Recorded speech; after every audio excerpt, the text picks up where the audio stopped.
믿기 힘든 일이 벌어지고 있습니다. 오커스 계약으로 우리가 핵잠수함 기술을 받는다는 소식의 세계는 긴장했습니다. 그러나 그 기대는 오래가지 못했습니다. 트럼프 대통령의 등장으로 계획은 전면 연기됐고 사실상 폐기된 상황이었습니다. 그런데 전혀 예상치 못한 정황이 확인됐습니다. 우리가 그토록 원했던 그 기술을 미국이 스스로 넘기려 하고 있는 나라가 있었습니다. 그 나라는 바로 대한민국이었습니다. 지금부터 제가 겪은 충격적인 이야기를 여러분께 들려드리겠습니다. 사연 시작 전 구독과 좋아요로 대한민국을 응원해주세요. 저는 호주 해군사관학교를 졸업하고 군사기술 컨설턴트로 일하고 있습니다. 그날은 지금도 생생히 기억납니다. 2021년 미국과 영국, 호주가 손을 맞잡고 오커스라는 새로운 안보동맹을 발표했을 때 우리는 마침내 핵잠수함을 보유한 나라가 된다고 믿었습니다. 미국은 1958년 영국에게 기술을 준 이후 단 한 번도 공유하지 않았던 전략기술을 저희에게 넘긴다고 했습니다. 그것은 단순한 무기 거래가 아니었습니다. 세계 최강국 미국이 우리를 동맹 그 이상으로 인정했다는 증표였습니다. 63년 만에 처음으로 핵잠수함 기술을 공유한다는 것, 그 역사적 의미를 모르는 사람은 없었습니다. 호주 전역은 그야말로 환호 일색이었습니다. 뉴스마다 호주 핵잠수함 강국 진입이라는 자막이 떠올랐고 국방부는 대대적인 조직 개편과 인력 충원을 예고했습니다. 시드니 항구에서 열린 기념식에는 수만 명의 시민들이 몰려들었습니다. 호주 국기와 함께 펄럭이는 성조기를 보며 저는 가슴이 벅차올랐습니다. 저도 군사기술 자문단의 일원으로 참여하게 되어 자부심을 느꼈습니다. 20년 넘게 해군 관련 기술을 연구해온 저에게는 꿈같은 기회였습니다. 드디어 저희도 핵추진 잠수함이라는 게임 체인저를 손에 넣게 되는구나. 그 잠수함은 단순한 전력이 아니라 억제력이고 국가 위상이었습니다. 해군사관학교 동기들과의 모임에서도 화제는 온통 핵잠수함이었습니다. 드디어 우리도 세계 해군 강국 반열에 오르는구나라는 자부심이 넘쳐났습니다. 자문단 업무는 복잡했지만 설렜습니다. 미국에서 넘어올 기술을 어떻게 흡수하고 어떤 체계로 운용할 것인지, 인력은 얼마나 필요한지 모든 걸 계획해야 했습니다. 하지만 그 기쁨은 오래가지 않았습니다. 미국 대통령이 트럼프로 바뀌고 나서 분위기는 급변했습니다. 트럼프는 특유의 직설적인 언사로 모든 조약과 지원은 재검토 대상이라고 선언했습니다. 처음엔 그저 말뿐이라 여겼습니다. 새 정부가 들어서면 의뢰하는 소리라고 생각했거든요. 설마 이미 시작된 프로젝트까지 뒤집겠어? 동료들과 나눈 대화였습니다. 모두가 트럼프의 발언을 정치적 쇼로 여겼습니다. 더구나 오커스는 미국이 직접 주도한 전략 동맹이었고 저희 호주가 그 중심에 있었습니다. 하지만 시간이 지날수록 불안감이 커져갔습니다. 미국 내 보수 언론에서 외국의 핵기술 이전은 위험하다는 논조의 기사들이 쏟아져 나오기 시작했습니다. 하지만 미 해군 내부 문건에서 오커스 핵잠 사업 전면 재검토라는 문구가 공개되면서 상황은 심각해졌습니다. 저를 비롯한 자문단 전원이 비상 소집되었고 국방부도 긴장한 표정을 감추지 못했습니다. 회의실 안은 무거운 침묵으로 가득 찼습니다. 모두가 같은 생각을 하고 있었지만 아무도 먼저 입을 열지 못하고 있었습니다. 국방장관이 직접 참석한 그 회의에서 분위기는 얼어붙었습니다. 미국 측에서 공식적인 입장 표명을 연기하고 있다는 보고가 올라왔습니다. 연기라는 말이 무엇을 의미하는지 모르는 사람은 없었습니다. 사실상 무기한 중단이라는 뜻이었습니다. 백악관 출입기자들 사이에서는 호주에 대한 기술 이전은 사실상 철회 수순이라는 보도가 나오기 시작했습니다. 그날 밤 저는 미국의 군사 전문 언론 기사를 보다 눈을 의심했습니다. 호주를 대체할 수 있는 유력 파트너, 대한민국이라는 제목이었습니다. 대한민국? 저는 솔직히 당황했습니다. 한국이라는 나라가 좋은 기술력을 가진 건 알았지만 핵잠수함이라는 초정밀 전략 무기에서 미국이 믿고 의지할 만큼의 수준이라곤 생각해 본 적 없었습니다. 그건 분명 우리 호주가 담당해야 할 일이었습니다. 그렇게 믿고 있었습니다. 우리는 미국과 수십 년간 동맹 관계를 유지해왔고 함께 여러 전쟁을 치른 혈맹이었습니다. 핵잠수함 기술 이전의 최우선 후보는 당연히 우리여야 했습니다.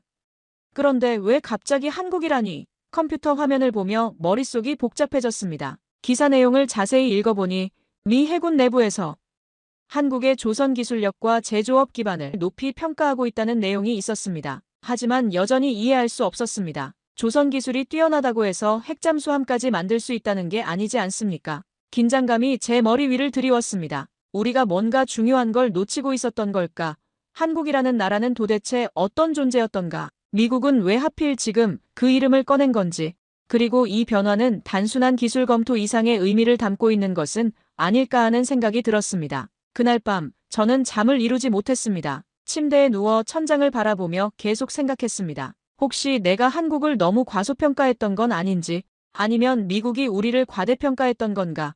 어느 쪽이든 뭔가 큰 변화가 일어나고 있다는 건 분명했습니다. 한국 언급 기사를 본 그날 밤 이후 상황은 급속도로 악화되기 시작했습니다. 며칠 전까지만 해도 설마라고 여겼던 일들이 현실이 되어가고 있었습니다. 미국 국방부에서 공식 발표는 없었지만 내부 분위기는 이미 결정된 듯 흘러갔습니다. 가장 먼저 느낀 변화는 미국 측 담당자들의 태도였습니다. 그동안 적극적으로 협력해주던 미 해군 기술진들이 갑자기 연락이 뜸해졌습니다. 예정되어 있던 기술 브리핑은 일정 조율 중이라는 이유로 무기한 연기되었고 공동 연구팀 회의도 하나둘 취소되기 시작했습니다. 저희 자문단도 혼란에 빠졌습니다. 지난 2년간 준비해온 모든 계획서들이 한순간에 무용지물이 될 수도 있다는 현실을 받아들이기 어려웠습니다. 핵잠수함 운용을 위한 승조원 훈련 프로그램, 정비체계 구축, 기지 시설 확장 계획, 수백억 달러 규모의 프로젝트가 흔들리고 있었습니다. 국방장관이 긴급 소집한 고위급 회의에서 분위기는 참담했습니다. 미국 측에서 공식적인 입장 발표를 계속 미루고 있다는 보고가 올라왔습니다. 외교부 관계자는 워싱턴 분위기가 좋지 않다며 말을 아꼈습니다. 회의실 안은 무거운 침묵만이 흘렀습니다. 연기라는 말이 무엇을 의미하는지 모르는 사람은 없었습니다. 사실상 무기한 중단이라는 뜻이었습니다. 백악관 출입기자들 사이에서는 호주에 대한 기술 이전은 사실상 철회 수순이라는 보도가 나오기 시작했습니다. 해군 내부 분위기도 급격히 변했습니다. 핵잠수함 관련 부서에 근무하던 장교들은 이제 뭘 해야 하나라며 혼란스러워했습니다. 일부는 다른 부서로의 전속을 신청했고 어떤 이는 아예 전역을 고려한다고 했습니다. 2년간 함께 꿈을 키워왔던 동료들이 하나둘 흩어지기 시작했습니다. 가장 아팠던 건 동료들의 반응이었습니다. 함께 일하던 기술 담당자 중 몇몇은 대놓고 말했습니다. 한국이 진짜 우리보다 낫다고 생각해? 젊은 엔지니어 한 명은 결국 우리가 너무 큰 기대를 한 거 아닐까 라며 자조했습니다. 저는 대답할 수 없었습니다. 속으론 부정하고 싶었지만 동시에 제 안에서도 비슷한 의문이 피어오르고 있었기 때문입니다. 정말 한국이 우리보다 앞서 있는 걸까? 그럴 리 없다고 믿고 싶었지만 점점 확신이 서질 않았습니다. 더 심각한 문제가 있었습니다. 미국이 한국을 검토한다는 소식이 알려지면서 저희 내부에서도 자신감이 급격히 떨어지기 시작한 것입니다. 우리가 뭘 잘못했을까라는 자책이 팀 전체를 감쌌습니다. 그날 저는 오랜 친구인 미국 해군 기술 고문에게 전화를 걸었습니다. 그와는 10년 넘게 알고 지낸 사이였고 솔직한 대화를 나눌 수 있는 몇 안 되는 사람이었습니다. 혹시 내부 사정을 더 자세히 들을 수 있을까 해서였습니다. 그는 잠시 침묵하더니 조용히 이렇게 말했습니다. 솔직히 말하면 펜타곤에서는 한국의 산업 기반을 높이 평가하고 있어. 특히 조선업 분야에서는. 하지만 핵잠수함은 다른 문제잖아요. 저는 반사적으로 반박했습니다. 그는 다시 침묵했습니다. 그리고는 이렇게 말했습니다. 나는 호주가 기술적 역량은 있지만 아직 준비가 덜 됐다고 생각해. 반면 한국은 이미 보여준 게 많지. 그 한마디에 충격을 받았습니다. 가장 가까운 미국 동료조차 우리를 준비가 덜 된 나라로 보고 있었던 겁니다. 이미 보여준 게 많다는 말이 계속 머릿속을 맴돌았습니다. 대체 한국이 무엇을 보여줬다는 건지, 우리가 놓치고 있는 건 무엇인지, 우리는 가능성이었고 한국은 이미 결과를 내놓은 나라였다는 뜻인 건지 머릿속이 복잡해졌습니다. 프로젝트가 공식적으로 중단됐다는 발표는 없었지만 현장의 분위기는 명확했습니다. 저희는 더 이상 핵잠 프로젝트의 주체가 아니었습니다. 동료 중 몇몇은 다른 부서로 배정됐고 일부는 해외 파병 명단에 올랐습니다. 핵잠 관련 예산도 재검토 대상으로 분류되었습니다. 저 역시 차기 업무에 대한 지시를 기다리며 사무실을 정리했습니다. 책상 위엔 그동안 준비했던 기술 자료들이 가득 쌓여 있었지만 이제는 아무도 그걸 들춰보려 하지 않았습니다. 핵잠수함 운용 매뉴얼, 승조원 훈련 계획서, 정비체계 구축안, 2년간의 노력이 담긴 문서들이 무용지물이 되어버렸습니다. 저는 처음으로 진짜 실패했다는 감정을 느꼈습니다. 실패의 원인은 단순히 기술 부족이 아니라 과신과 안일함이었습니다. 저희는 그 자리를 당연히 차지할 줄 알았습니다. 미국과의 오랜 동맹관계, 서구 문화의 공유, 지정학적 위치, 이 모든 게 저희에게 유리하게 작용할 거라고 믿었습니다. 그 누구도 한국이란 이름이 저희의 경쟁자가 될 거라 상상하지 못했습니다. 하지만 이제 그 이름은 제 머릿속을 떠나지 않았습니다. 한국이 대체 어떤 나라길래 미국이 우리가 아닌 그 나라에 주목하고 있는 건지 궁금해졌습니다. 며칠이 지났습니다. 여전히 국방부는 공식 입장을 내지 않았지만 분위기는 이미 결정된 것처럼 흘러갔습니다. 미국은 더 이상 저희와 핵잠 이야기를 하지 않았습니다. 대신 미 언론에서는 한국 관련 보도가 점점 늘어났습니다. 월스트리트 저널, 워싱턴 포스트,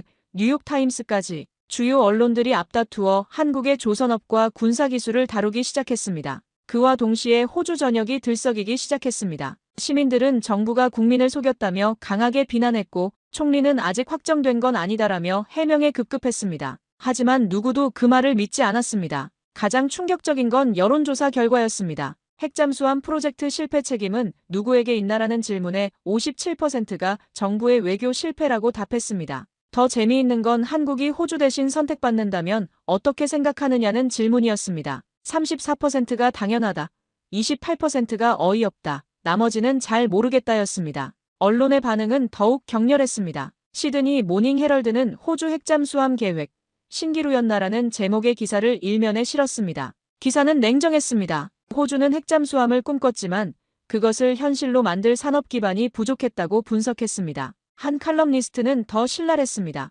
한국은 이미 실력을 보여줬지만 우리는 보여준 게 없다며 한국이 아무리 잘해도 우리 서구권과는 다르다는 편견에 사로잡혀 있었던 건 아닌가라고 지적했습니다. 하지만 조롱만 있는 건 아니었습니다. 일부 언론은 오히려 한국을 재평가하기 시작했습니다. 한 군사 전문가는 TV 인터뷰에서 한국이 세계 조선업 1위라는 건 팩트다, 우리가 몰랐을 뿐이라고 말했습니다. 군 내부는 더욱 복잡했습니다. 연장자들은 대체로 회의적이었습니다. 아시아 나라가 아무리 잘해도 우리 서구권과는 다르다는 입장이었죠. 한 제독은 비공식 자리에서 한국의 기술은 있을지 몰라도 신뢰할 수 있느냐가 문제라고 말했습니다. 반면 젊은 장교들의 반응은 달랐습니다. 솔직히 한국 기술 무시할 수준 아니지 않나요? 한 중위가 조심스럽게 의견을 냈습니다. 제 친구가 한국에서 교환학생했는데 모든 게 디지털화되어 있다고 하더라고요. 기술 수준이 우리보다 앞서 있을 수도. 이런 말에 베테랑 준장이 즉시 반박했습니다. IT 기술과 군사 기술은 완전히 다른 영역이야. 특히 핵 관련 기술은 수십 년의 노하우가 필요해. 한국이 아무리 잘해도. 하지만 그 말꼬리가 점점 흐려지는 게 느껴졌습니다. 보수 언론과 진보 언론의 시각도 갈렸습니다. 보수 언론은 한국 선택은 미국의 실수라는 논조였습니다. 검증되지 않은 파트너보다는 전통적 동맹국인 호주가 더 적합하다는 주장이었죠. 반면 진보 언론은 호주가 너무 안일했다며 한국의 성과를 인정해야 한다고 맞섰습니다. 그날 저녁 저는 혼자 앉아 생각에 잠겼습니다. 조롱도 있고 의심도 있고 놀라움도 있었습니다. 하지만 한 가지는 분명했습니다. 이제 더 이상 누구도 한국을 그냥 아시아의 한 나라로만 보지 않는다는 것이었습니다. 한국이라는 이름이 호주 사회 전체의 화두가 되고 있었습니다. 그리고 저는 점점 그 나라에 대해 더 알고 싶어졌습니다. 저는 결심했습니다. 더 이상 소문과 기분에만 휘둘릴 순 없었습니다. 한국이라는 나라가 정말 저희보다 뛰어난 기술력을 가지고 있는지 스스로 확인해봐야 했습니다. 처음엔 단순한 호기심이었습니다. 하지만 시간이 지날수록 그 감정은 점점 절박함에 가까워졌습니다. 기술 컨설턴트로서의 자존심이 걸린 문제였기 때문입니다. 월요일 아침, 저는 본격적으로 한국 조선업 관련 자료를 모으기 시작했습니다. 구글에 한국 조선업이라고 검색했을 때 나온 결과에 놀랐습니다. 현대중공업, 대우조선해양, 삼성중공업, 이 세 회사가 세계 조선업을 주도하고 있었습니다. 처음 본 울산 현대중공업의 위성사진은 상상 이상이었습니다. 마치 작은 도시 같은 규모였고 수십 개의 거대한 크레인들이 질서정연하게 배치되어 있었습니다. 유튜브 영상에서는 자동화된 시설들이 정밀하게 작업하는 모습을 볼 수 있었습니다. 하지만 정말 중요한 건 그 다음이었습니다. 한국이 실제로 만든 군함들을 조사하기 시작했을 때입니다. 장보고급 잠수함 시리즈부터 시작해서 세종대왕급 이지스함, 그리고 최근의 도산 안창호급까지 모두 실제 운용 중이며 일부는 해외 수출까지 진행되고 있었습니다. 저희와의 결정적 차이는 바로 이것이었습니다. 한국은 이미 다양한 해군 플랫폼을 설계, 건조, 운용하는 완전한 시스템을 갖춘 나라였습니다. 우리와 달리 계획이나 도입이 아니라 실전의 경험을 쌓고 있었던 것입니다. 특히 인상적이었던 사례가 필리핀 해군의 쉬리호 복원 프로젝트였습니다. 미국에서 퇴역한 낡은 함정을 한국이 완전히 새롭게 만들어낸 것이었습니다. 단순한 수리가 아니라 사실상 재건조 수준의 작업이었는데 그 결과물을 보고 깜짝 놀랐습니다. 40년 된 함정이 21세기 최신 군함으로 변신해 있었습니다. 이 사례가 중요한 이유는 한국의 종합적 능력을 보여주는 증거였기 때문입니다. 설계 능력, 제조 기술, 시스템 통합, 품질 관리, 모든 것이 하나로 묶여서 완성된 결과물이었습니다. 민간 조선업도 마찬가지였습니다.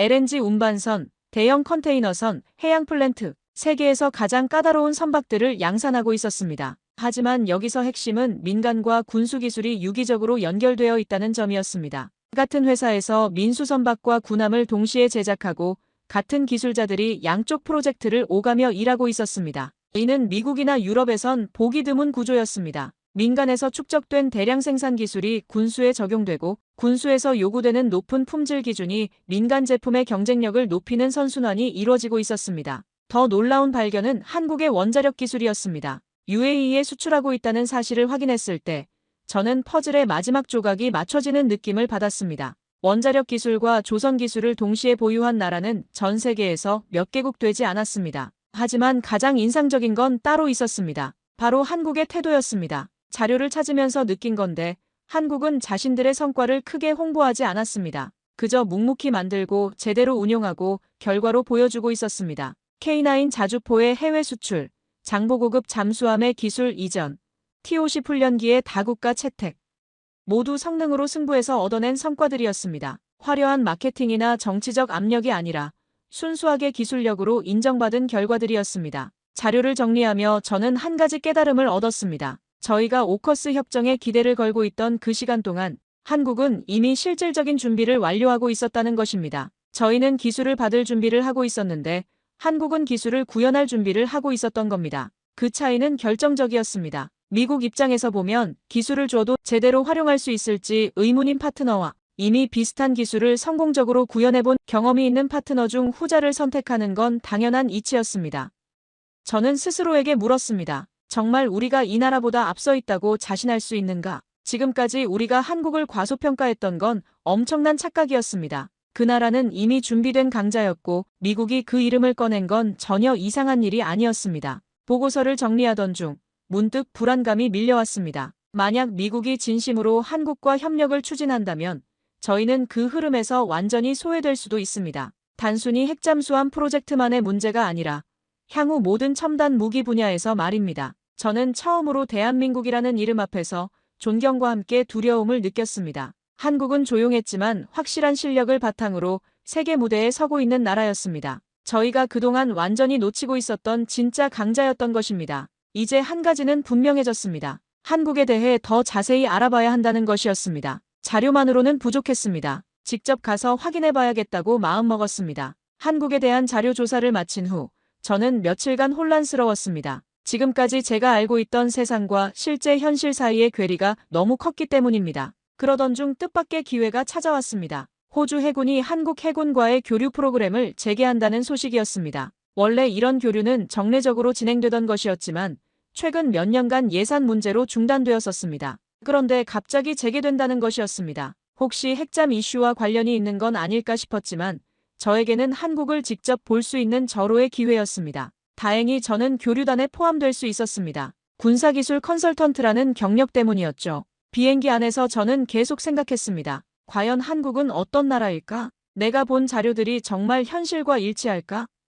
인천공항에 도착했을 때의 첫인상은 인상적이었습니다. 공항 자체가 하나의 도시 같았고 모든 것이 효율적으로 돌아가고 있었습니다. 자동화된 시설들, 깔끔한 디자인, 빠른 처리 속도, 이 정도 인프라면 다른 분야도 기대해볼 만하겠다는 생각이 들었습니다. 서울로 이동하면서 본 풍경도 예상과 달랐습니다. 고속도로 양쪽으로 끝없이 이어진 아파트 단지들, 질서정연하게 움직이는 교통, 곳곳에 보이는 첨단 시설들. 한국이 정말 발전된 나라라는 것을 실감할 수 있었습니다. 하지만 진짜 놀라운 건 해군 관계자들과의 만남이었습니다. 첫 번째 브리핑에서 만난 한국 해군 준장은 유창한 영어로 한국 해군의 현황을 설명해 주었습니다. 저희는 지금까지 다양한 플랫폼을 직접 운용하며 경험을 쌓아왔습니다. 그의 설명은 구체적이고 실무적이었습니다. 잠수함 30년 운용 경험, 이지스함의 실전 배치, 최신 잠수함의 독자 개발, 모든 것이 실제 경험을 바탕으로 한 이야기들이었습니다. 이론이 아니라 실전 경험이라는 점이 핵심이었습니다.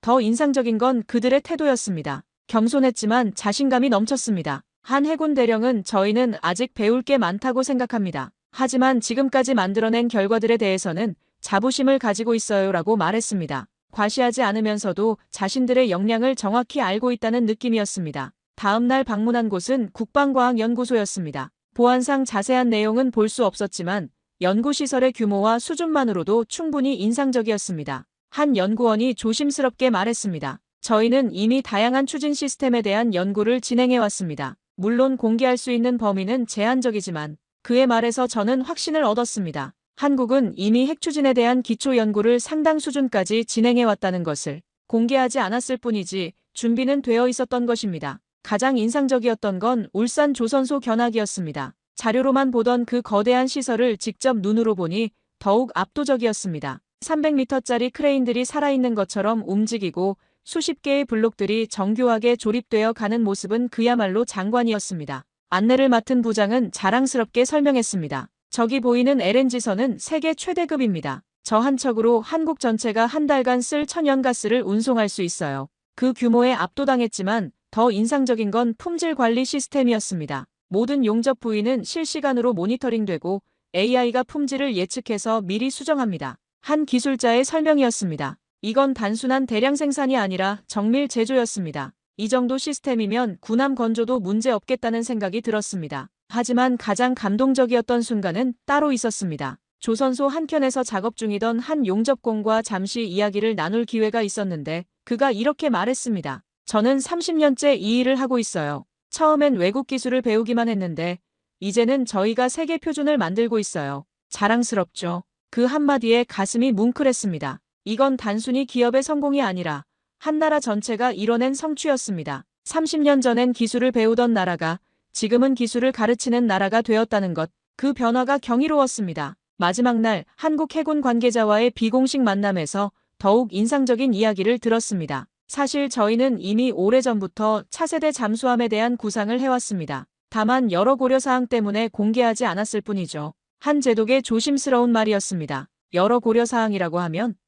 제가 물었습니다. 기술적 준비는 계속해왔습니다. 언젠가 필요한 순간이 올 거라고 생각했거든요. 그의 말에서 저는 한국의 진짜 모습을 봤습니다. 조용히, 그러나 확실하게 준비해온 나라였다는 것을. 비행기에서 호주로 돌아오면서 저는 완전히 바뀐 시각으로 한국을 바라보고 있었습니다. 의심은 확신으로, 호기심은 존경으로 바뀌어 있었습니다. 한국은 더 이상 떠오르는 나라가 아니라 이미 도착한 나라였습니다. 그리고 저는 처음으로 생각했습니다. 미국이 한국을 선택한다면 그것은 현명한 판단일 것이라고. 이제 의심의 여지가 없었습니다. 한국에서 돌아온 지 일주일이 지났을 때 상황이 급변했습니다. 미국 내에서 강력한 반대 여론이 일기 시작한 것입니다. 그동안 조용하던 워싱턴의 보수 세력들이 본격적으로 움직이기 시작했습니다. 가장 먼저 나온 비판은 예상 가능한 것이었습니다. 한국은 핵잠수함을 만들어 본 적이 없다는 것이었습니다. 월스트리트 저널의 한 칼럼니스트는 아무리 뛰어난 조선 기술을 가졌다고 해도 핵추진 기술은 전혀 다른 차원이라며 60년간 미국과 영국만이 보유해온 기술을 갑자기 제3국과 공유하는 것은 무모하다고 주장했습니다.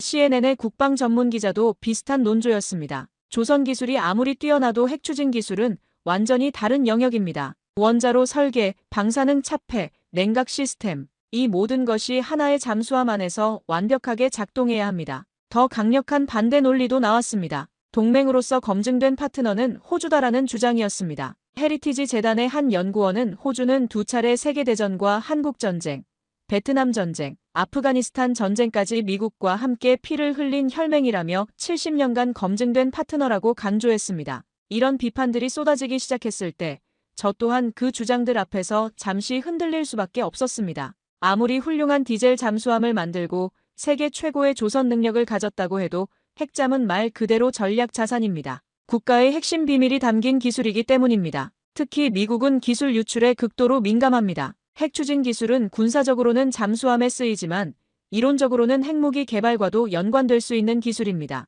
1958년 영국에게만 예외적으로 제공했던 이유도 바로 이 때문이었습니다. 그 와중에 더욱 걱정스러운 소식이 들려왔습니다. 미국 해군 내부에서 핵잠 건조는 국내 산업에 맡겨야 한다는 반대 보고서가 유출된 것입니다. 해군 작전부장 직속 정책기획실에서 작성된 것으로 47페이지에 달하는 상세한 반대 논리를 담고 있었습니다. 보고서의 핵심은 명확했습니다. 아무리 동맹이라 해도 핵잠 관련 기술은 절대 외부로 넘기면 안 된다. 이는 국가 안보의 핵심이며 미국의 최후 보루다. 보고서는 또한 중국의 군사적 위협이 커지는 상황에서 핵심 기술을 타국과 공유하는 것은 위험하다고 경고했습니다. 그 보고서를 읽으며 저는 좌절했습니다. 한국이 가진 기술력은 확실했지만 넘을 수 없는 정치적 벽이 존재했습니다. 아무리 뛰어난 능력을 가져도 미국 내부의 뿌리 깊은 불신과 반대에 부딪혀서는 어쩔 수 없었습니다. 미국 의회의 분위기도 싸늘했습니다. 상원군사위원회의 한 공화당 의원은 공개청문회에서 핵기술 이전은 신중해야 한다며 검증되지 않은 새로운 파트너보다는 기존 동맹국과의 협력을 강화하는 것이 바람직하다고 발언했습니다. 언론의 여론몰이도 거셌습니다. 뉴욕타임스는 핵 확산 우려를 제기하는 사설을 실었고 워싱턴 포스트는 성급한 기술 이전의 위험성을 경고하는 기사를 일면에 배치했습니다. 여론조사에서도 한국과의 핵기술 공유에 대해 반대가 54%, 찬성이 31%로 나타났습니다. 더 복잡한 문제도 있었습니다. 일부에서는 한국이 중국과 지리적으로 인접해 있어 기술 유출 위험이 크다. 한국의 정치적 안정성에 대한 의문, 미래의 한미 관계가 틀어질 가능성 등의 우려를 제기했습니다. 그렇다고 해서 한국이 기술적으로 부족하다는 증거는 없었습니다. 오히려 반대였습니다. 저는 내부 기술 분석 자료를 다시 들춰봤습니다. 한국은 이미 원자력 추진 관련 기초 연구를 수년간 이어왔습니다. 한국원자력연구원에서는 소형 원자로 기술을 꾸준히 연구해왔고 이는 잠수함용 원자로와 직결되는 기술이었습니다. 3,000톤급 이상의 대형 잠수함 플랫폼을 안정적으로 건조할 수 있는 능력도 이미 입증했습니다. 도산 안창호급이 바로 그 증거였습니다. 소음 제어, 스텔스 설계, 고급 센서 통합, 핵 추진을 제외한 모든 기술은 이미 확보된 상태였습니다. 한국의 원자력 기술 수준도 세계적이었습니다. APR-1400을 UAE에 수출한 것은 한국의 원자력 기술이 국제적으로 인정받았다는 증거였습니다. 게다가 한국은 자체적으로 소형 모듈 원자로 기술도 개발하고 있었습니다. 문제는 기술이 아니라 정치적 신뢰와 핵이라는 단어가 가진 상징성, 그리고 미국 내 보수 진영의 견제였습니다. 한국은 모든 면에서 준비되어 있었지만 그들이 넘어서야 할 벽은 기술이 아니라 미국의 내부 정치라는 거대한 장벽이었습니다. 그날 저는 한국 조선소 야경 사진을 오래도록 바라봤습니다. 끝없이 이어진 작업등과 고요한 부두, 완성된 군함의 실루엣이 어둠 속에 부각되어 있었습니다. 분명히 준비된 나라였습니다. 능력도 의지도 기술도 모든 것이 갖춰진 나라였습니다. 하지만 그 장벽은 지금 우리가 겪었던 바로 그 벽이기도 했습니다. 정치라는 이름에 넘을 수 없어 보이는 높고 두꺼운 벽 말입니다. 과연 한국이 그 벽을 넘을 수 있을지 궁금해졌습니다. 저는 완전히 한국의 기술력에 빠져 있었습니다. 그동안 의심과 불신 속에서 바라봤던 시선은 사라졌고 이제는 조금이라도 더 알고 싶다는 호기심이 앞섰습니다. 미국이 공식적으로 어떤 결정을 내릴지 모르지만 한 가지는 분명했습니다. 한국은 그저 대안이 아니라 최선의 선택지였습니다. 한국에서 돌아온 후 며칠간 저는 그곳에서 본 모든 것들을 되새기며 지냈습니다. 서울에 도착했을 때의 첫인상부터 시작해서 울산 조선소에서 만난 기술자들, 그리고 그들이 건넨 한마디 한마디까지 모든 것이 생생하게 기억났습니다. 특히 잊을 수 없는 건 현장에서 만난 그 용접공의 말이었습니다. 저희 배는 조용해야 합니다. 조용한 게 생명입니다. 그 단순한 문장 속에 담긴 깊이를 이제야 완전히 이해할 수 있었습니다. 한국의 기술 철학 전체가 그 한 문장에 압축되어 있었던 것입니다. 소리 없이, 과시 없이, 그러나 정확하게, 마치 한국이라는 나라 전체의 특성을 보여주는 것 같았습니다. 저는 그동안 얼마나 많은 것들을 놓치고 있었는지 깨달았습니다. 화려한 광고나 요란한 홍보 뒤에 숨어있는 진짜 실력을 보지 못했던 것입니다. 한국은 달랐습니다. 그들은 말보다 행동으로, 약속보다 결과로 보여주는 나라였습니다. 30년 넘게 잠수함을 운용하며 축적한 경험, 세계 최고 수준의 이지스함 운용 능력, 그리고 독자 개발한 대형 잠수함까지 이 모든 것들이 그저 계획이나 약속이 아니라 현실이었습니다. 더 인상적인 건 이런 성과들이 조용히, 그러나 꾸준히 이어져 왔다는 점이었습니다. 세계 언론의 주목을 받으려 하지도 않았고 다른 나라들을 의식해서 과시하지도 않았습니다. 그저 필요한 것을 만들고 완성하고 실전에서 검증받는 과정을 반복해왔을 뿐이었습니다. 저는 다시 한번 자료들을 정리하며 한국의 진짜 실력을 재평가해봤습니다. 민간 조선업에서는 현재 세계를 주도하고 있었고 특히 고난도 선박에서는 독보적인 위치를 차지하고 있었습니다. 하지만 이런 숫자들보다 더 중요한 건 품질이었습니다. 한국이 만든 선박들은 단순히 많기만 한 게 아니라 세계에서 가장 까다로운 기준을 통과한 것들이었습니다. 국제성급협회들이 한국 조선업의 품질을 인정하고 있었고 이는 단순한 상업적 성공을 넘어선 기술적 우수성의 증명이었습니다. 군사 분야도 마찬가지였습니다. 한국산 무기들이 여러 나라에 수출된 것도 단순히 가격 때문이 아니었습니다. 까다롭기로 유명한 유럽 국가들이 선택했다는 것은 성능이 검증되었다는 뜻이었습니다. 하지만 가장 인상적인 건 따로 있었습니다. 바로 한국 사람들의 태도였습니다. 울산에서 만난 그들은 자신들의 실력을 과시하려 하지 않았습니다. 대신 묵묵히 일에 집중하고 더 좋은 결과를 만들어내려는 자세를 보였습니다. 이런 겸손함 속에서 진짜 자신감을 느낄 수 있었습니다. 한국은 조용히 움직였지만 실적은 분명했습니다. 기술을 과시하지도 외교적으로 강요하지도 않았습니다. 그저 묵묵히 만들고 안정적으로 운용하고 수출 성과로 증명했습니다. 모든 것이 성능과 신뢰성으로 승부해서 얻어낸 결과들이었습니다. 더 중요한 건 이런 수출 성과들이 단순한 상업적 성공에 그치지 않았다는 점입니다. 수출된 장비들이 실제로 현지에서 잘 작동하고 있고 구매국들이 만족하고 있다는 보고들이 계속 나오고 있었습니다. 이는 기술 지원과 유지보수 체계까지 완비되어 있다는 의미였습니다. 저는 점점 한 가지 결론에 다가가고 있었습니다.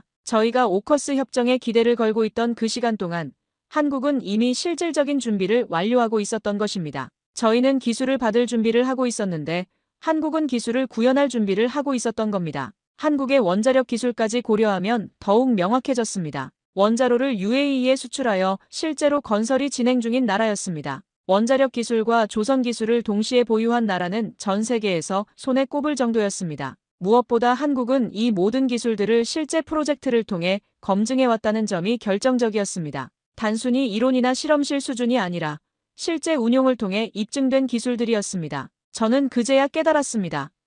진짜 실력은 말이 아니라 결과로 증명된다는 진리를. 그리고 한국은 바로 그런 확실한 결과들로 가득한 나라였습니다. 저는 처음으로 대한민국이라는 이름 앞에서 진심으로 경외감을 느꼈습니다. 한국, 정말 대단한 숨은 강자였습니다. 하지만 이제는 더 이상 숨어있지 않을 것 같았습니다. 세계가 그 진짜 실력을 알아보기 시작했으니까요. 그리고 저 역시 그 실력을 인정하지 않을 수 없었습니다. 한국에 대한 모든 조사와 직접 방문을 마친 후 저는 호주에서 며칠간 깊은 생각에 잠겨 있었습니다. 제가 직접 본 한국은 자료로만 알던 것과는 차원이 다른 나라였습니다. 조용하고 겸손하지만 확실한 실력을 갖춘 그런 나라였습니다. 몇 주 뒤 상황은 점점 급변하기 시작했습니다. 그동안 조용하던 워싱턴에서 움직임이 포착되기 시작한 것입니다. 먼저 미국 국방부 고위 관계자들의 한국 방문이 연이어 발표되었습니다. 공식적으로는 정례적인 동맹 협의라고 했지만 모든 사람들이 그 진짜 목적을 알고 있었습니다. 며칠 뒤 더욱 결정적인 소식이 들려왔습니다. 미국 해군의 내부 보고서 중 일부가 언론에 인용된 것입니다. 한국은 현 시점에서 미국 외에 가장 신뢰 가능한 조선 파트너다. 기술력, 생산 능력, 운용 경험, 확장성 모든 면에서 전략적 협력의 가치를 갖는다. 짧은 문장이었지만 저는 그 의미를 정확히 이해할 수 있었습니다. 한국은 이제 누군가의 대체제가 아닌 독립된 전략 파트너로 평가받고 있었습니다. 더 이상 호주를 대신할 수 있는 나라 정도가 아니라 미국이 선택해야 할 최적의 파트너로 인식이 바뀐 것입니다. 내부 회의에서도 분위기는 확연히 달라졌습니다. 그동안 한국은 과분한 후보라던 일부 동료들도 이제는 협력할 수 있다면 우리에게도 도움이 될 것이라고 말하기 시작했습니다. 저 또한 그 자리에 앉아 있었지만 제 마음속에선 이미 하나의 결론이 내려져 있었습니다. 한국은 충분히 자격이 있습니다. 더 구체적인 소식들이 계속 들려왔습니다. 미국 해군 수뇌부가 한국의 주요 조선소들을 직접 시찰했다는 보도, 양국 기술진 간의 비공개 회의가 열렸다는 소식, 그리고 무엇보다 백악관이 한국과의 새로운 차원의 협력을 검토하고 있다는 워싱턴 포스트의 단독 보도까지 모든 것이 한국 쪽으로 기울어가고 있었습니다. 저는 이런 변화를 지켜보며 복합적인 감정을 느꼈습니다. 한편으로는 한국의 능력이 마침내 인정받는 것이 당연하다고 생각했지만 다른 한편으로는 우리 호주가 완전히 뒤처지고 있다는 현실을 받아들이기 어려웠습니다. 하지만 더 이상 부정할 수는 없었습니다. 한국은 준비된 나라였고 미국도 이제 그 사실을 공식적으로 인정하기 시작한 것입니다. 정치적 반대에도 불구하고 현실적 필요성이 그 벽을 넘어서고 있었습니다. 그러던 어느 날 한 장의 사진이 저를 완전히 멈춰 세웠습니다. 한국이 건조 중인 최신 호위함의 진수 장면이었습니다. 거대한 조선소를 배경으로 태극기가 바람에 펄럭이고 있었고 관계자들이 단정히 서 있었습니다. 새로 진수된 군함은 햇살을 받아 은빛으로 빛나고 있었습니다. 그 모습에서 저는 기술 이상의 무언가를 보았습니다. 자부심, 전통, 그리고 미래에 대한 확신. 이 모든 게 한데 섞여 있었습니다. 과거의 전통을 잃지 않으면서도 미래를 향해 나아가는 나라. 조용하지만 확실한 실력을 바탕으로 세계 무대에 서는 나라의 모습이었습니다. 사진 속 군함을 자세히 보니 더욱 감동적이었습니다. 단순히 크고 강력한 무기가 아니라 세심한 배려가 곳곳에서 느껴지는 함정이었습니다. 다른 나라를 위협하기 위한 것이 아니라 평화를 지키기 위한 의지가 담긴 함정 같았습니다. 저는 호주 해군사관학교를 졸업한 사람입니다. 한때는 우리나라가 핵잠을 보유하게 된다는 기대에 들떠 있었습니다. 오커스 협정이 발표되었을 때의 그 설렘, 미국이 우리를 선택했다는 자부심, 모든 것이 생생합니다. 하지만 지금은 다릅니다. 그 모든 기대와 꿈이 무너진 지금, 저는 오히려 더 중요한 것을 깨달았습니다. 한 나라의 진짜 위상은 보도자료나 약속이 아니라 실제로 만들어낸 결과물에서 나오는 법입니다. 한국은 바로 그 결과를 보여준 나라였습니다. 수십 년 전만 해도 기술을 배우던 나라가 지금은 기술을 가르치는 나라가 되었습니다. 남의 것을 따라하던 나라가 이제는 남들이 따라하고 싶어하는 독창적인 기술을 개발하는 나라가 되었습니다. 이런 변화를 이룬 나라가 세계에 몇 개나 될까요? 저는 한국이 핵잠수함을 건조할 날이 머지않았다고 믿습니다. 어쩌면 미국과의 공식적인 협력이 실제로 성사되지 않을 수도 있습니다. 정치적 변수들이 너무 많기 때문입니다. 그러나 중요한 건 공식적인 협력 여부가 아닙니다. 중요한 건 한국이 이미 그런 능력을 갖추고 있다는 사실 자체입니다. 기술력도 산업 기반도 경험도 그리고 무엇보다 그것을 해낼 수 있다는 의지와 자신감도 모두 갖추고 있습니다. 공식적인 기술 이전이 없더라도 한국은 결국 독자적으로 그 길을 찾아낼 것입니다. 더 중요한 건 그 기술을 대하는 태도입니다. 한국은 그 점에서 어떤 나라도 따라오기 힘든 깊이를 가지고 있습니다. 겸손하지만 자신감 있고 조용하지만 확실하고 평화를 추구하지만 필요할 때는 강인한 그런 나라입니다. 이제 저는 확신합니다. 한국은 세계가 인정할 수밖에 없는 진짜 강국이 되었습니다. 조용했지만 확실하게, 겸손했지만 당당하게. 그리고 그 모든 과정이 정말 아름다웠습니다. 마음속으로 조용히 중얼거렸습니다. 한국, 당신들은 정말 대단합니다. 그리고 진심으로 부럽습니다. 그날 한국의 한 장면이 세계를 놀라게 했습니다. 그들은 강력한 무기를 손에 쥐었지만 그것을 휘두르지 않는 힘을 보여주었습니다. 미국도 러시아도 누구도 따라할 수 없는 그 침착한 선택에 모두가 숨을 멈췄습니다. 전 세계가 두려워한 그 무기의 비밀에 관한 이야기 지금 시작합니다. 그 전에 잠깐 여러분의 구독과 좋아요는 영상 제작에 아주 큰 힘이 됩니다. 저는 리처드 앤더슨입니다. 미국 워싱턴에 위치한 국제전략분석센터에서 20년간 군사위기 시뮬레이션을 담당해온 전략 분석가입니다. 전 세계 주요 분쟁 국가의 군사 데이터, 전술 패턴, 무기 성능 등을 바탕으로 전쟁 발생 가능성과 그 확산 범위를 예측하는 모델을 설계하고 있습니다. 수학과 물리, 인공지능 알고리즘이 저의 언어이며 감정이나 직관은 계산에 도움이 되지 않는다고 믿어왔습니다. 저에게 전쟁은 숫자의 게임이었고 모든 결과는 예측 가능한 변수들의 조합이라고 여겨왔습니다. 그런 제 분석 시스템에 처음으로 예외 경고가 떠오른 건 몇 달 전 한국 동해 해역에서 벌어진 한 모의 실험이었습니다. 미 합참에 연동된 실시간 전장 시뮬레이션 프로그램 상에서 한국 해군의 가상작전은 단 한 번도 실패 판정을 받지 않았습니다. 수직발사관 기반의 탄도 미사일 반격 시나리오에서 한국 측 대응은 적 잠수함의 공격 지점보다 0.4초 먼저 전술 좌표를 확보했고 이는 데이터상 불가능한 반응 속도로 간주됐습니다. 저는 시뮬레이션 로그를 수차례 검토했고 AI 분석 모듈의 오류 가능성까지 점검했지만 결과는 매번 동일했습니다. 저는 단순 오류일 것이라 생각했습니다. 하지만 이상한 점은 같은 실험을 3회 반복했을 때마다 한국 쪽 무기 시스템만이 예외값을 보여줬다는 겁니다. 도무지 설명이 되지 않았습니다. 설계도상으로는 불가능한 기동, 공식 데이터에 존재하지 않는 반응 변수였습니다. 다른 국가들의 시뮬레이션은 모두 예상 범위 안에서 움직였는데 유독 한국만이 계산을 벗어나고 있었습니다. 동료 분석가들은 웃으며 넘겼습니다. 한국, 걱정 마. 거긴 기술은 있지만 전쟁은 못해. 그 한마디에 제 안에서 뭔가 미묘한 감정이 일었습니다. 비웃는 듯한 그 말, 그리고 이상하게도 계속 마음에 걸리던 수치 하나였습니다. 왜 하필 한국이었을까? 왜 그들만이 제 시스템에서 예외로 분류되었을까? 저는 한국의 최신 주력 잠수함, 도산 안창호함에 대해 다시 살펴보기 시작했습니다. 세부 재원은 제한적이었지만 공개된 자료만으로도 한 가지 확신이 들었습니다. 이건 단순한 함선이 아니었습니다. 기술적 스펙보다도 그 함선을 둘러싼 맥락들이 더 인상적이었습니다. 가장 먼저 눈에 띈 것은 디젤 마이너스 전기 추진 방식임에도 불구하고 세계 최초로 SLBM을 탑재했다는 점이었습니다. 이건 군사 상식상 거의 불가능한 조합이었습니다. 핵 추진이 아닌 재래식 잠수함에 전략 무기를 탑재한다는 건 기술적 도전을 넘어선 철학적 선택이었습니다. 제 뇌 속에 붉은 점 하나가 찍히는 듯 했습니다. 계산도, 통계도, 이론도 설명하지 못하는 결정적 직감이 스며들기 시작했습니다. 그때까지만 해도 그 직감이 제 인생의 모든 공식을 부숴놓을 줄은 저는 정말 몰랐습니다. 몇 달 뒤 저는 한국 국방부로부터 공식 초청을 받았습니다. 군사기술 교류 명목의 방문이었지만 정확히 말하면 한국 측은 자신들의 무기 체계에 대해 제게 무엇도 증명할 필요가 없다는 입장이었습니다. 그저 한번 직접 보시죠. 라는 짧은 초대장이 전부였습니다. 이상했습니다. 대부분의 국가들은 자국의 군사력을 과시하거나 숨기려 했는데 한국은 그냥 보라고 했습니다. 마치 확신에 찬 듯한 태도였습니다. 서울에서 KTX를 타고 남쪽으로 몇 시간 경상남도 진해 해군기지에 도착했습니다. 비가 막 그친 회색 바다 위로 안개 속에 잠긴 회색 함선들이 조용히 부유하고 있었습니다. 그 광경은 전혀 화려하지 않았지만 묵직한 존재감으로 제 발걸음을 멈춰 세웠습니다. 저를 안내한 사람은 홍중령이었습니다. 도산 안창호함의 실전 작전 시연을 담당한 장교였죠. 첫인상은 단정했습니다.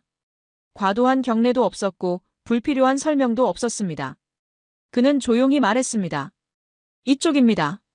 말보다는 그냥 직접 보시는 게 빠르실 겁니다. 그 말엔 자부심도 과시도 없었습니다. 그저 확신, 단단하게 다져진 내부의 확신만이 있었습니다. 함선 내부는 정숙하고 정돈되어 있었습니다. 수십 개의 계기와 전술 모니터들이 철저히 기능 중심으로 배치되어 있었고 그중 가장 깊은 구획 전술 통제실 한켠엔 작은 보안 패널이 부착된 컨트롤 박스가 자리 잡고 있었습니다. 그 장치는 유독 깨끗하게 관리되고 있었고 주변의 정리 상태와 대비되어 오히려 더 강하게 시선을 끌었습니다. 그것이 무엇을 작동시키는지는 설명되지 않았지만 저는 직감했습니다. 이 함선의 마지막 결정을 내려야 할 순간 모든 선택은 바로 저 장치로 수렴된다는 것을. 저게 뭡니까? 평시에는 아무도 건드리지 않습니다. 그럼 누가? 최종 결정을? 그는 제 눈을 똑바로 바라보며 말했습니다.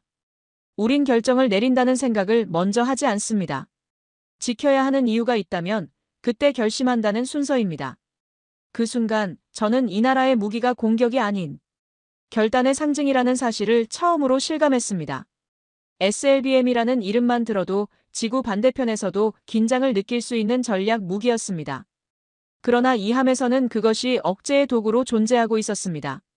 결정을 내리기 위한 장치가 아니라 결정을 유보하기 위한 상징이었습니다. 그때 깨달았습니다. 이 나라의 무기는 결정을 내리기 위해 만든 것이 아니라 결정을 유보하기 위해 만든 것이었습니다. 무기를 설계한 사람들의 철학, 그 무기를 지키는 사람들의 눈빛, 그리고 결단을 가슴에 새기는 방식. 그건 제가 수천 개의 알고리즘을 돌려도 도출해낼 수 없는 유형의 힘이었습니다.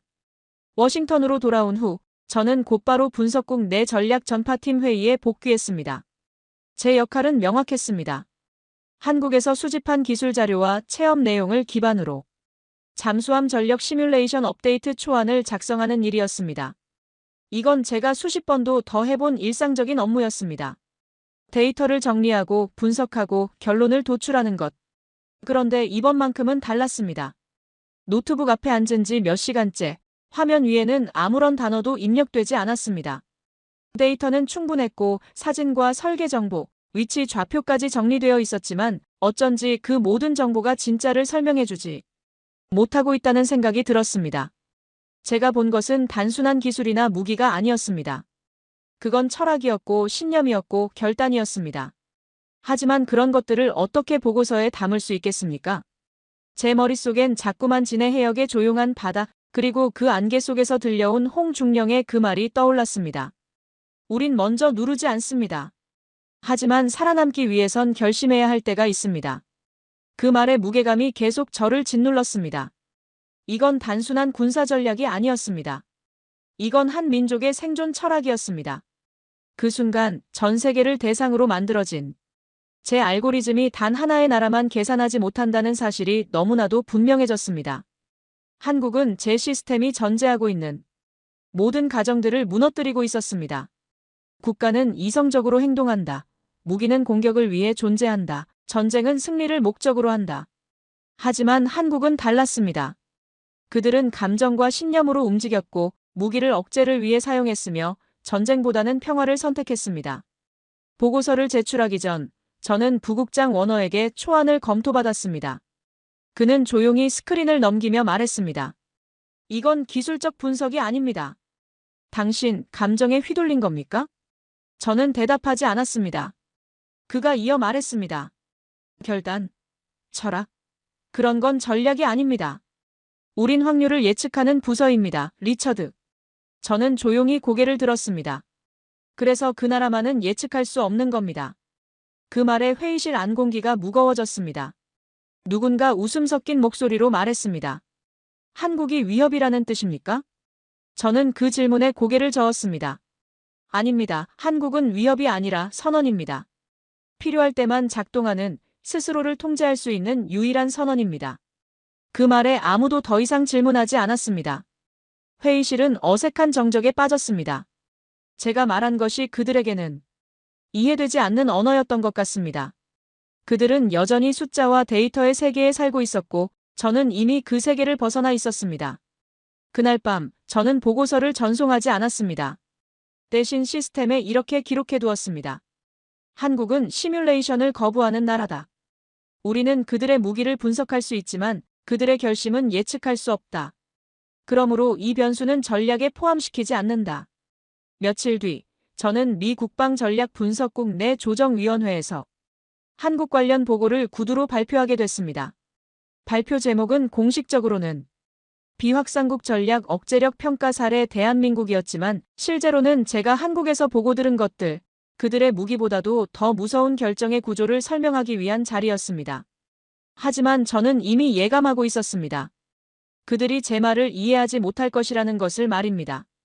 회의는 시작부터 무겁고도 날카로웠습니다. 제가 입을 열기도 전에 고참 분석관 브레넌이 먼저 말했습니다. 이건 상징을 전략으로 착각한 사례 아닙니까? 그의 목소리에는 이미 결론이 내려져 있었습니다. 한국은 감정적이고 비논리적인 나라라는 편견이 깔려 있었습니다. 저는 미소도 없이 고개를 들었습니다. 그 상징 하나가 제 시뮬레이션을 무너뜨렸습니다. 모두가 조용해졌습니다. 저는 이어서 말했습니다. 그들의 SLBM은 기술적으로 위협적이지 않을 수 있습니다. 하지만 그걸 먼저 쓰지 않겠다는 철학과 함께 갖고 있다는 것, 그게 진짜 억제력입니다. 국방부 파견 장교는 비웃듯 말했습니다. 철학으로 전쟁을 막을 수 있다면 우리도 설계도 대신 명언집을 만들었겠죠. 그 순간 제 안에서 오래 억눌러왔던 감정이 튀어나올 뻔했습니다. 하지만 저는 차분하게 다시 말했습니다. 그들은 설계도 없이도 억지력을 가졌습니다. 그리고 제가 본 건 기술이 아닌 책임감으로 무장한 무기였습니다. 그게 바로 우리가 이해하지 못하는 한국식 전략입니다. 회의실의 분위기는 점점 차가워졌습니다. 제가 말하는 모든 것이 그들에게는 비과학적이고 감정적인 것으로 들렸을 것입니다. 그들은 여전히 킬로톤과 사거리, 반응 시간으로만 세상을 바라보고 있었습니다. 하지만 저는 이미 그런 세계를 넘어서 있었습니다. 저는 한국에서 숫자로는 측정할 수 없는 힘을 목격했습니다. 하지만 회의가 끝난 뒤 저는 워너 부국장에게 불려갔습니다. 리처드, 우린 상징을 경계합니다. 이 조직은 수치와 논리를 믿습니다. 이번 건에서 당신이 받은 인상은 지나치게 인간적이에요. 그의 말은 냉정했지만 저는 오히려 확신이 들었습니다. 인간적이라는 것, 그것이 바로 한국의 힘이었습니다. 저는 조용히 대답했습니다. 맞습니다. 그들이 인간이기 때문에 저는 무서운 겁니다. 만약 그 무기를 가진 이들이 기계처럼 차가웠다면 오히려 덜 위협적이었을 겁니다. 기계는 예측 가능하지만 인간의 결심은 예측할 수 없습니다. 특히 자신의 신념을 위해서라면 모든 것을 걸 수 있는 사람들의 결심은 더욱 그렇습니다. 그는 한참 말이 없더니 한마디를 던졌습니다. 당신 한국에 감정이 생긴 건가? 저는 생각하지 않고 대답했습니다. 그건 감정이 아니라 존경입니다. 그 말을 하는 순간 저는 깨달았습니다. 제가 한국에서 느낀 것은 두려움도 경계심도 아니었습니다. 그것은 경외감이었고 존경이었습니다. 그 후로도 저는 몇 차례 내부 회의에 참여했습니다. 하지만 이상할 만큼 한국이 포함된 보고서에서 제 이름은 점점 사라지고 있었습니다. 처음에는 우연이라고 생각했습니다. 하지만 시간이 지날수록 의도적인 배제라는 것이 분명해졌습니다. 제가 한국에 대해 가진 관점이 조직의 방침과 맞지 않는다는 것을 그들도 알고 있었던 것 같습니다. 사무실에서도 동료들의 대화는 미묘하게 바뀌었습니다. 리처드는 요즘 좀 이상하지 않아? 분석가가 나라의 감정을 가지면 그건 전략이 아니라 신념이야. 저는 아무 말도 하지 않았습니다. 그들의 말이 틀렸다고 반박할 생각도 없었습니다. 오히려 그들이 맞다고 생각했습니다. 저는 이미 분석가가 아니라 목격자가 되어 있었습니다. 저는 이제 더 이상 설득하려 하지 않았습니다. 대신 조용히 제가 구축한 시뮬레이션 알고리즘의 예외값 항목에 하나의 이름만을 남겼습니다. 국가명 대한민국, 변수명, 결정적 전환 변수, 상태 예측 불가, 발동 조건 내부 철학에 기반한 자율적 결단, 대응 방법 없음. 그건 제가 처음으로 어느 나라에도 붙여본 적 없는 평가였습니다. 대부분의 국가는 경제력, 군사력, 정치 구조, 사이버 능력 등을 기반으로 충분히 수치화된 위협 평가가 가능했습니다. 러시아는 핵무기로, 중국은 경제력으로, 북한은 예측 불가능성으로 분류되었습니다.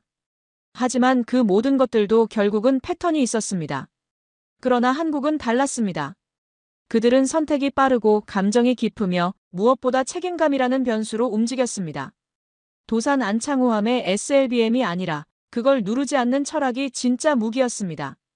그 철학을 무기로 여기는 사회, 그 사회를 묵묵히 지켜보는 군인들의 존재 자체가 예측 불가능한 요소였습니다. 그날 이후로 제 컴퓨터 속 보고서 마지막 장에는 한 줄이 항상 고정되어 있었습니다. 주의 이 나라는 데이터로 분석되지 않는다. 그들의 결단은 숫자가 아닌 의지로 작동한다. 그것은 경고이자 동시에 존경의 표현이었습니다. 시간이 흘렀습니다. 전략 보고서에서도 시뮬레이션 회의에서도 한국이라는 이름은 점점 언급되지 않게 되었습니다. 마치 존재하지 않는 나라처럼 취급되기 시작했습니다. 대신 동유럽 국경 분쟁, 인도-태평양 함대 배치, 사이버 전력 강화 같은 보다 측정 가능하고 명확한 주제들만 남았습니다. 조직의 관심사는 항상 가시적이고 즉각적인 위협에 집중되었습니다. 누군가가 말했습니다. 한국은 핵도 없고 전면전에 나설 가능성도 낮습니다. 전략적으로 별 의미 없습니다. 저는 그 말을 들으며 조용히 미소 지었습니다. 그들이 아무 의미 없다고 판단한 그 순간 저는 더욱 확신할 수 있었습니다. 가장 무서운 나라는 계산식에 나오지 않는 나라라는 것을, 가장 강한 무기는 사용하지 않는 무기라는 것을 말입니다. 밤마다 혼자 남은 사무실에서 저는 아무에게도 보이지 않는 보고서를 하나씩 썼습니다. 공식 문서도 아니고 제출용도 아닌 그저 기억을 위한 기록이었습니다. 언젠가 누군가는 이것을 읽을 필요가 있을 것이라는 막연한 확신이 있었습니다. 역사는 반복되고 오만은 언제나 같은 실수를 만들어내니까요. 그들의 침묵 속에는 수많은 이야기가 담겨 있었습니다. 전쟁의 아픔, 분단의 고통, 그리고 다시는 그런 일이 일어나서는 안 된다는 간절한 바람이 말입니다. 그래서 그들은 무기를 만들었지만 사용하지 않기로 결심한 것입니다. 그것이 진정한 용기라는 것을 알고 있었기 때문입니다. 그날 이후 저는 바뀌었습니다. 누군가가 어떤 나라를 가볍게 평가하거나 작은 수치만으로 함부로 단정 지을 때 저는 침묵 속에 단 하나의 이름만 떠올립니다. 대한민국. 그리고 마음속으로 다시 중얼거립니다. 그들은 결코 먼저 누르지 않는다. 하지만 그들이 결심하는 순간 세상은 모든 계산을 멈추게 될 것이다. 저는 그 기록들을 안전한 곳에 보관했습니다. 언젠가 필요한 사람이 나타날 것이라는 믿음으로 말입니다. 역사는 기록하는 자의 몫이고 진실은 기억하는 자의 책임이라고 생각했습니다. 그리고 저는 그 무게를 짊어지기로 결심했습니다. 며칠 전 우연히 문서 정리 중 오래된 한국 관련 기록을 다시 펼쳐보게 되었습니다. 그날의 침묵을 떠올리는 순간 저는 깨달았습니다. 그들의 무기는 속도도 사거리도 아니었습니다. 그건 결심의 우선순위였습니다. 대부분의 국가들이 무기의 성능이나 파괴력에 집중할 때 한국은 언제 사용할 것인가가 아니라 언제 사용하지 않을 것인가를 먼저 고민했습니다. 이것이 그들만의 독특한 전략 철학이었습니다. 우린 군사 전략을 숫자로 계산합니다. 발사 시간, 비행 거리, 반응 속도, 명중률, 파괴력. 모든 것이 수치화되고 비교되고 평가됩니다. 하지만 한국은 그 무엇보다 손을 대지 않기 위한 철학을 먼저 세웁니다. 이는 서구의 군사 전략가들에게는 이해하기 어려운 접근 방식이었습니다. 무기는 사용하기 위해 만드는 것인데 왜 사용하지 않기 위한 철학을 먼저 세운단 말인가? 그건 분석으로 설명되지 않았습니다. 결단이 기술보다 앞설 수 있다는 발상, 누를 수 있는 스위치를 앞에 두고도 참을 수 있는 나라의 침착함은 제 모든 이론을 무력화시켰습니다. 홍중령이 제게 남긴 마지막 말이 다시 떠올랐습니다. 기계보다 빠른 건 사람입니다. 그리고 사람보다 빠른 건 스스로 책임질 수 있는 결심입니다. 그 말은 단순한 미사여구가 아니었습니다. 그들이 실제로 그렇게 움직이고 있었습니다. 실제의 설계, 실제의 지휘체계, 실제의 훈련 방식 그 모두는 결심을 중심으로 짜여 있었습니다. 기술적 우위보다는 도덕적 우위를, 화력의 강함보다는 의지의 강함을 추구하고 있었습니다. 저는 이 사실을 누구보다 잘 알고 있었습니다. 왜냐하면 그 철학 하나로 제가 만든 20년치의 시뮬레이션이 단 한 번에 무너졌기 때문입니다. 제 시스템은 국가들이 합리적이고 예측 가능하게 행동한다는 전제하에 구축되었습니다. 하지만 한국은 합리성보다는 신념을, 예측 가능성보다는 원칙을 택했습니다. 세계는 기술로 군비를 키워가지만 한국은 누르지 않는 것을 기술보다 먼저 배운 나라였습니다. 그건 복제되지 않는 전략이었습니다. 다른 나라들이 아무리 한국의 기술을 모방하려 해도 그들의 철학은 모방할 수 없었습니다. 왜냐하면 그것은 수천 년의 역사와 문화, 그리고 아픔 속에서 터득한 지혜였기 때문입니다. 그리고 무엇보다도 경외해야 할 선택 방식이었습니다. 이후 저는 내 보고서에 이렇게 썼습니다. 이 나라는 군사 분석의 외곽에 두어야 한다. 왜냐하면 이들의 무기는 언제 쓸 것인가 보다 언제 쓰지 않을 것인가를 먼저 설계했기 때문이다. 그게 바로 제가 지금까지 본 어떤 핵무기보다도 무서우면서도 숭고했던 결심의 힘이었습니다. 그날은 조용한 오후였습니다. 평소처럼 사무실에서 시뮬레이션 결과를 정리하던 중 우연히 저장되지 않은 예전 실험 로그 하나를 열게 되었습니다. 파일명은 단순했습니다. 바로 한국 잠수함 대응 실험 초기 버전이었습니다. 몇 달 전에 그 데이터를 보는 순간 저는 문득 호기심이 생겼습니다. 그때와 지금 과연 제 관점이 얼마나 달라졌을까? 호기심 반, 습관 반으로 시뮬레이션을 다시 돌려봤습니다. 결과는 여전히 동일했습니다. 모든 가상 시나리오에서 한국의 대응은 예상 범위를 초과한다는 결과였습니다. 하지만 이번에는 그 이유를 알 수 있었습니다. 그건 설계상의 오류가 아니었습니다. 그건 단순한 기술 우위도 아니었습니다. 그건 철저히 계산을 거부하는 결심의 타이밍 때문이었습니다. 한국은 누르지 않았습니다. 그러나 한번 결심한 순간 그 타이밍은 시뮬레이션이 감당할 수 없는 속도로 움직였습니다. 마치 오랫동안 압축된 용수철이 한순간에 풀리는 것처럼 그들의 결단은 예측 불가능한 폭발력을 가지고 있었습니다. 제 시스템은 그런 변수를 처리할 수 없었습니다. 그걸 본 순간 제 안에 있던 단 하나의 확신이 무너졌습니다. 모든 전략은 예측 가능해야 한다. 이건 제 오랜 신념이었습니다. 그 신념은 지금껏 수많은 리스크를 피해가는 나침반이 되어주었고 동료들이 절 냉철한 분석가로 부르게 만든 기반이었습니다. 제 자존심이자 정체성이었습니다. 하지만 지금 한국이라는 변수 앞에서 그 신념이 무력하게 붕괴되고 있었습니다.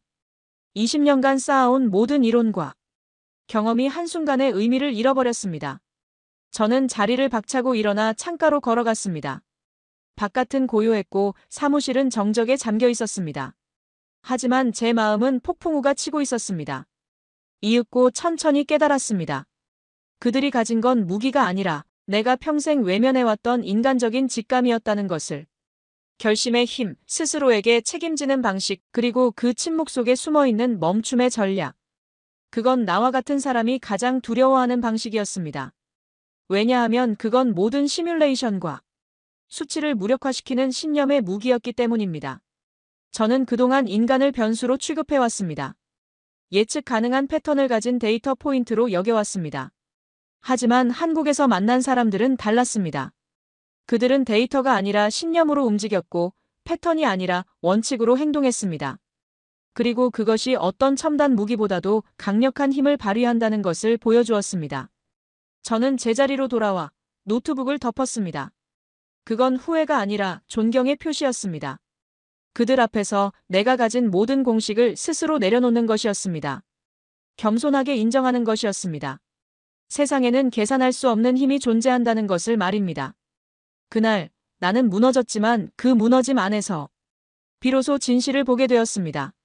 진정한 힘은 기술이 아니라 철학에서 나온다는 것을, 진정한 무기는 파괴가 아니라 절제에서 탄생한다는 것을 말입니다.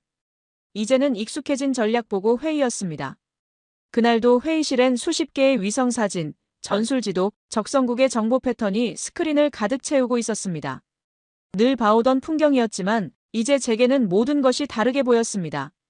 그 화려한 데이터들이 얼마나 불완전한지, 얼마나 많은 것들을 놓치고 있는지를 알게 되었기 때문입니다.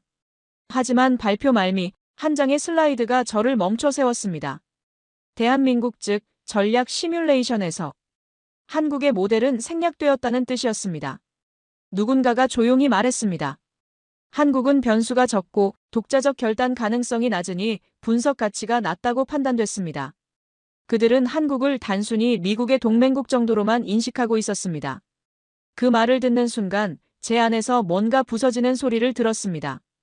결국 이 조직은 한국을 예외가 아닌 무시의 대상으로 분류한 것이었습니다. 가장 중요한 변수를 가장 하찮은 것으로 취급하고 있었습니다. 저는 조용히 손을 들었습니다. 발언해도 되겠습니까? 모두가 저를 바라보았습니다. 한동안 입을 열지 못하다가 저는 천천히 말했습니다. 한국은 분석에서 제외된 게 아닙니다. 우리가 감히 다룰 수 없기 때문에 경계 밖에 세운 것입니다. 왜냐하면 한국은 전략이 아니라 철학이기 때문입니다. 회의실이 조용해졌습니다. 아무도 말을 잇지 않았습니다. 제 말이 그들에게는 생소하게 들렸을 것입니다. 하지만 저는 계속해서 말해야 했습니다. 저는 말을 이어갔습니다. 우리가 한국을 무시하면 할수록 그들은 더욱 조용히 자신을 준비합니다. 그 침묵 속엔 위협이 있는 것이 아니라 절대 먼저 움직이지 않겠다는 책임이 있습니다. 그리고 그 책임감이야말로 전 세계에서 가장 무서운 무기입니다. 저는 도산 안창호함에서 본 그 컨트롤 박스를 떠올렸습니다. 누구도 함부로 건드리지 않지만 필요하다면 언제든 사용할 수 있는 그 상징을 말입니다. 어느 누구도 반박하지 않았습니다. 제 말이 너무 단호했기 때문일 수도 있고 아니면 이해할 수 없어서였을 수도 있습니다. 그들은 결심을 전략보다 먼저 배웁니다. 그리고 결심이란 건 어떤 인공지능도 예측할 수 없는 인간의 고유한 능력입니다. 저는 홍중령의 눈빛을 떠올렸습니다. 그 확신에 찬 시선, 그리고 무엇보다 흔들리지 않는 신념을 말입니다. 한국의 무기는 기술적 우위에 있지 않았습니다. 그것은 도덕적 우위, 철학적 우위에 있었습니다. 그들은 무기를 만들었지만 사용하지 않기로 결심한 나라였습니다. 그리고 그 결심 자체가 어떤 핵무기보다도 강력한 억제력을 발휘하고 있었습니다. 이것을 이해하지 못하는 한 우리는 영원히 한국을 제대로 평가할 수 없을 것입니다. 그날 회의가 끝난 후 저는 제 책상으로 돌아와 단 하나의 문장을 기록했습니다. 대한민국은 시뮬레이션 불가. 전술적 예외가 아닌 철학적 독립 대상. 그 순간 저는 오히려 안도했습니다. 어느 누구도 그 나라를 제대로 분석하지 못하는 지금 이 순간이 그들이 가진 유일하고도 숭고한 무기의 실체임을 저는 너무도 분명히 알고 있었기 때문입니다. 요즘 저는 회의에서 점점 말을 아끼게 되었습니다. 누군가가 한국 이야기를 꺼내면 다들 가볍게 웃거나 그쪽은 위협 순위에서 내려왔지라며 흘려듣습니다. 마치 이미 결론이 내려진 것처럼 한국은 고려할 가치도 없는 나라로 취급받고 있습니다. 하지만 저는 그럴 때마다 조용히 그들을 바라봅니다. 그리고 속으로만 중얼거립니다. 당신들이 그렇게 말할 수 있는 건 그들이 아직 결심하지 않았기 때문입니다. 가끔 제게 묻는 사람들이 있습니다. 리처드, 당신은 한국을 위협이라고 보나요? 저는 고개를 젓습니다. 아닙니다. 한국은 위협이 아니라 선언입니다. 우리는 먼저 움직이지 않겠다는 절제의 선언이자 하지만 우리가 결심할 땐 후회하게 만들겠다는 책임의 선언입니다. 그들의 무기는 파괴가 아니라 자제에서 나오는 힘이었습니다. 그들은 스위치를 만들었습니다. 하지만 그걸 누르지 않는 나라가 되기로 결심했습니다. 그건 그 어떤 핵보다, 그 어떤 인공지능 전투기보다 훨씬 더 무겁고 정확한 선택입니다. 왜냐하면 누르지 않는 선택이야말로 진정한 용기이기 때문입니다. 누구나 버튼을 누를 수는 있지만 누르지 않기로 결심하는 것은 오직 현명한 자만이 할 수 있는 일입니다. 그들의 무기는 창고에 숨겨져 있지 않습니다. 뉴스에 나오지도 않고 위성사진에도 잡히지 않습니다. 이 모든 것이 한국이라는 나라가 가진 진짜 억제력이며 우리가 결코 계산하지 못하는 존재의 방식입니다. 그들은 숫자로 평가될 수 없고 공식으로 예측될 수도 없습니다. 왜냐하면 그들의 힘은 기술에서 나오는 것이 아니라 철학에서 나오기 때문입니다. 그리고 철학은 복사할 수도 없고 모방할 수도 없는 그들만의 고유한 자산입니다. 그래서 저는 이렇게 결론을 내립니다. 한국은 변수가 아닙니다. 그들은 결심 그 자체입니다. 언젠가 역사가 이 시대를 평가할 때 가장 현명했던 나라로 기억될 것은 가장 강한 무기를 가졌지만 사용하지 않기로 결심한 나라일 것입니다. 저는 이제 확신합니다. 진정한 승리는 전쟁에서 이기는 것이 아니라 전쟁을 하지 않는 것이라는 것을. 그리고 그런 승리를 이룰 수 있는 나라가 바로 대한민국이라는 것을 말입니다.